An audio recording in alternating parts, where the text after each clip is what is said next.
नमस्कार दोस्तों, अमृत आपके सामने आज फिर हाजिर हो गया। तो आज मेरे मन में आया कि क्यों ना गुड़गांव में जो 3 फ्लोर 4 फ्लोर का जो चल रहा है हिसाब किताब, आपको पता ही होगा, उसके बारे में चर्चा की जाए। तो मेरा सोचना उसमें ये है कि शुरुआत जो हुई वहां से और आज जो चल रहे हैं वहां तक, इस बीच में क्या क्या हुआ, थोड़ा सा उसके ऊपर आपके साथ में चर्चा का विषय बनाना चाहता हूं। तो हुआ ये दोस्तों कि गुड़गांव में बिल्डर फ्लोर सबसे पहले जो है 3 से 4 की अप्रूवल मिली 2019 में। तो जब 2019 में 3 से 4 की अप्रूवल मिल गई तो यहां पर 4 फ्लोर बनने शुरू हो गए। रिजल्ट ये हुआ कि लोगों ने टॉप फ्लोर विद टेरेस की डिमांड के साथ में यहां पर आना शुरू किया और ये धीरे धीरे देखते देखते देखते ट्रेंड में आ गया कि अपने को 4 फ्लोर बनाने हैं। बिल्डर भाई साहब ने सोचा और आगे मैंने बेचना है। तो उनके लिए एक मार्केट नई बन के आई, उभर के आई कि यहां पर हम काम करते हैं। नतीजा, साउथ दिल्ली के, वेस्ट दिल्ली के काफी बिल्डर यहां पर आ गए और उन्होंने यहाँ पे अपना बिल्डर फ्लोर बनाना शुरू कर दिया। अब आती है बात 2021 में। जब 21 आया तो क्या हुआ, पहले जब फ्लोर बनते थे उसमें हमें जो कवरेज करनी होती थी, जिसे आप FAR बोलते हो, फ्लोर एरिया रेशो, वो थे मोटा मोटी कोई 60% के आसपास। अब 21 आया तो वो हो गया 65%। 22 आया तो बढ़ा के सरकार ने इसको बोल दिया 75%। अब 75% कवरेज के साथ में यहाँ पर 4 फ्लोर बनने शुरू हो गए चुके थे और बिक भी रहे थे। मार्केट बड़ी फ्लोरिशिंग थी, सबको मजा आ रहा था। हम लोग ब्रोकर लोगों को भी बहुत मजा आ रहा था काम करके, बिल्डर्स को भी आ रहा था, और जो क्लाइंट है, जो बायर है, जो अपने लिए एक घर की बात सोचता है कि मैं घर बनाऊंगा, उसके लिए भी अपॉर्चुनिटी खुल गई थी। 22 में कोविड भी आया। कोविड का रिजल्ट ये हुआ कि दिल्ली से फुटफॉल ज्यादा होना शुरू हो गया। फुटफॉल ज्यादा होने की वजह से क्या हुआ, मार्केट में डिमांड बढ़ गई।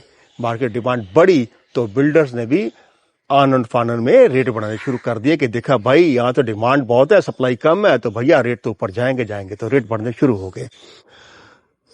ऑलमोस्ट 21 से लेके आज तक मैं बात करता हूँ, डबल रेट हो चुका है हर लोकेशन में, बीट DLF फेज 1, 2, 3, 4, 5, सुशांत लोक, साउथ सिटी 1, इवन सेक्टर्स में भी ऐसा हो गया। अभी क्या हुआ, ये सब होते होते ये हाल हो गया कि यहां पर South Delhi, West Delhi, North West Delhi से बहुत बायर्स के फुटफॉल हुआ।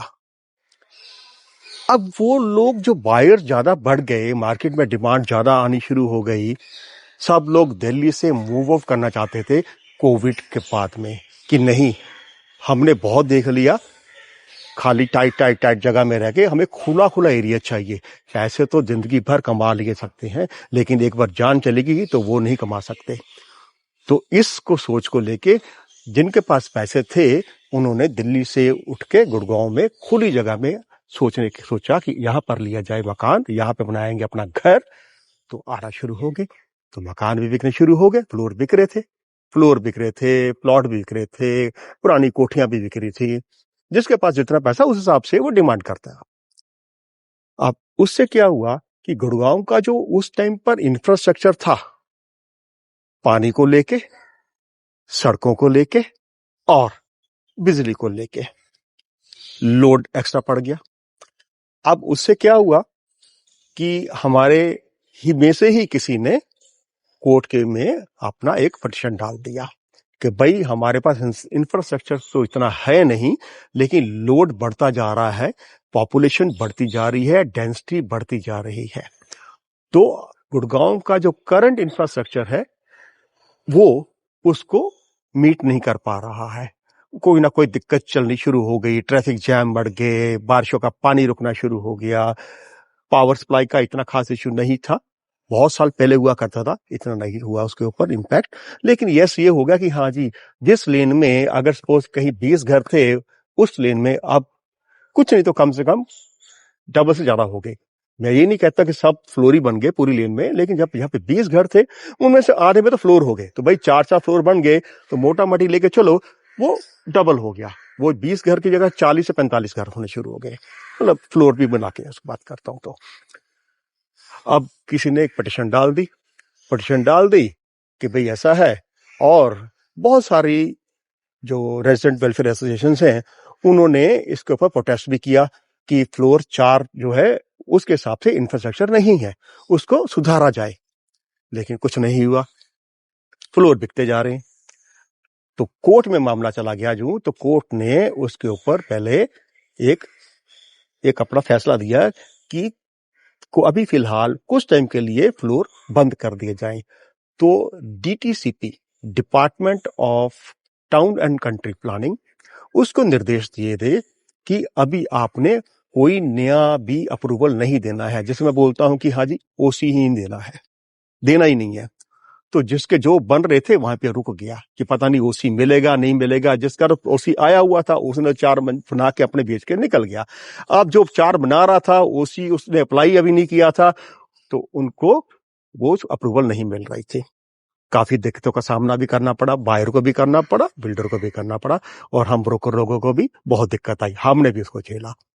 अभी क्या हुआ कि चलते चलते मामला, फिर उसके बाद में चुनाव के बाद, पिछले साल चुनाव हुए, चुनाव के बाद में डीटीसीपी ने इसको अलाउ कर दिया, क्योंकि जो कमेटी बनाई थी सरकार ने उसने ये बोला कि हम एक काम करते हैं, हम इनको अलाउ करते हैं 4 फ्लोर बनाने के लिए, लेकिन विद सम कंडीशंस।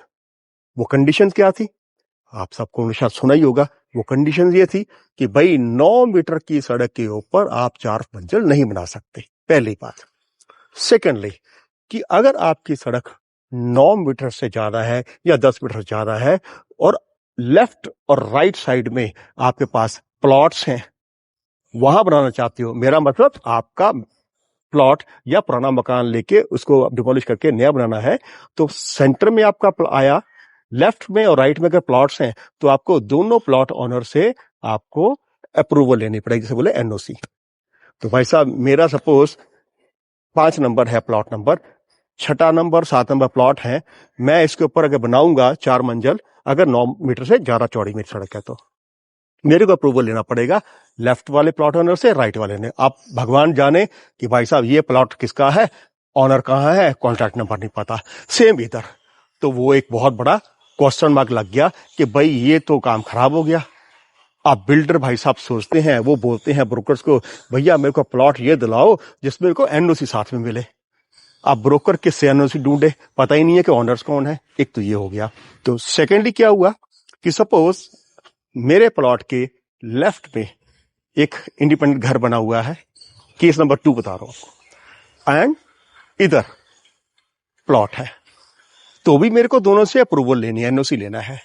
इधर से चलो मैं रिक्वेस्ट करके देखूं कि हाँ जी भाई साहब मान जाए, और मैं उनको बोलूं जी आप, मैं जब बनाऊंगा 4 मंजिल बनाऊंगा तो कुछ भी आपकी दीवार में कुछ खराबी होगी मैं उसको भरपाई करूंगा, ठीक करके दूंगा, बिल्कुल ठीक परफेक्ट बना के दे दूंगा आपको।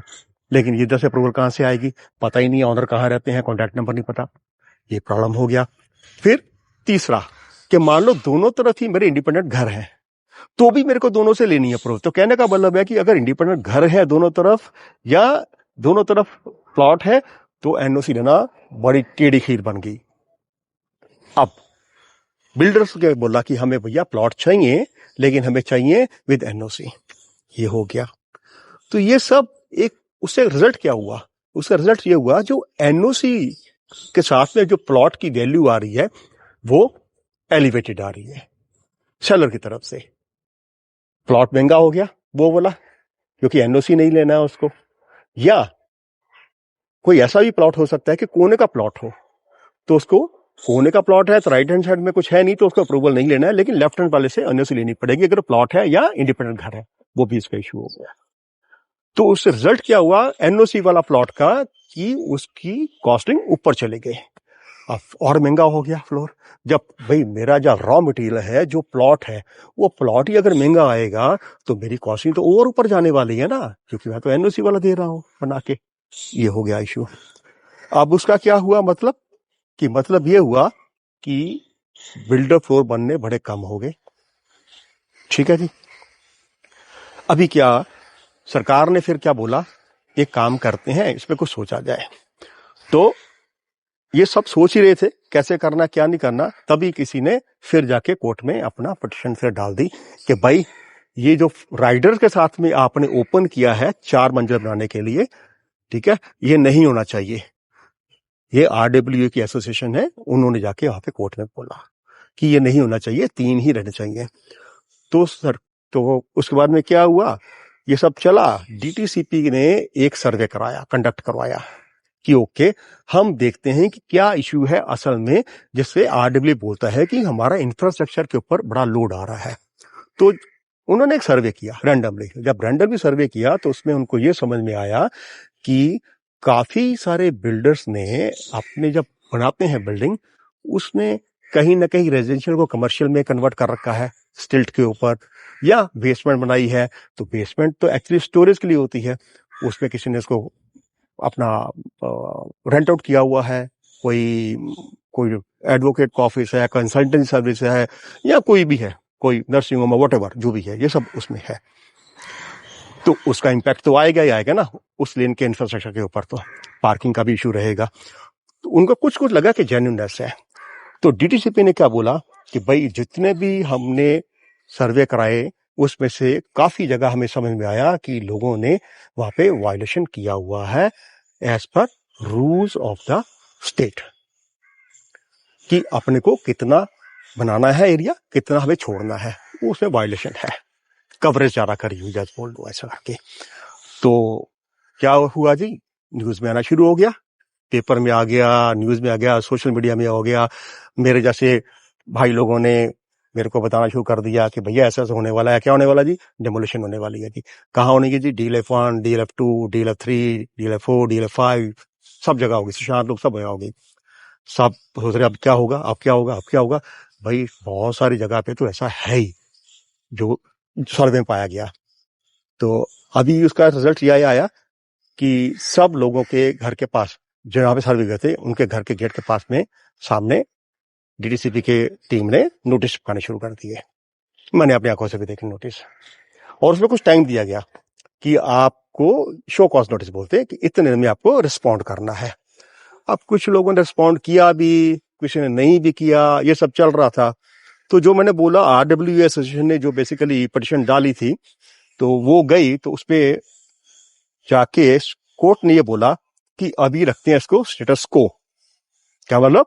जैसा है वैसा रहने दो, अब इसमें कुछ नहीं करना, क्योंकि कोर्ट को भी समझ आ रहा था कि पहले इसको अच्छी तरह स्टडी किया जाए, फिर इसके ऊपर हम फैसला दे सकते हैं सारी चीजों को ध्यान में रख के। तो हो गया जी स्टेटस को। तो जब स्टेटस को लग गया तो सब लोगों के मन में, लाइक ब्रोकर्स, हमारी कम्युनिटी, उसके बाद में बिल्डर्स, उनको सही समझ में आना शुरू हो गया कि भाई अभी तो स्टेटस को लग गया है, तो अभी तो चल सकता है, तो चलाते रहो काम, जब तक चल रहा है चलाते रहेंगे, चलता रहेगा, अभी भी चल रहा है। और थोड़े दिन पहले की बात है, कोर्ट ने इस मुद्दे के ऊपर, ये जो पिटीशन डली थी दोबारा कि इंफ्रास्ट्रक्चर के हिसाब से 4 मंजिल ज्यादा है, तो कोर्ट ने अपना फैसला ले लिया है।